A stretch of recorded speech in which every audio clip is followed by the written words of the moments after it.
Ассаламу алейкум. Ушул жума күнү Бишкек шаарында 23 декабрь саат 2:30-дан 15:30-га чейин Заепошке коомдук бирикмеси мен аты-жөнүм Мертай Искаков Кыргызстанга оңгурлуу унаалар кирсин деп чогулуш, тынчтык чогулушун өткөзүп жатабыз. Биздин максат бир гана оңгурлуу унаалар Кыргызстанга алып келүү, эч кандай бийлик, байлык нерсе жөнүндө сөз болбойт.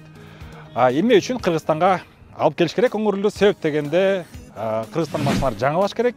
Арзандатышыбыз керек. Кийин жаңы Toyota, Honda айдайын десе, Кыргызстанда кийин чет мамлекеттик номерлерин айдап жүрөм, бирок кыргыз номерин ала албай жүрөм десе, автомиссияга да катышыңыздар, келиңиздер. Мына казак туугандар кече жакында уруксат беришти. Эмне үчүн аларга болот, бизге болбойт? Эмне үчүн Россияга болот, Арменияга болот, эмне үчүн бизге болбойт? Ошон үчүн келиңиздер.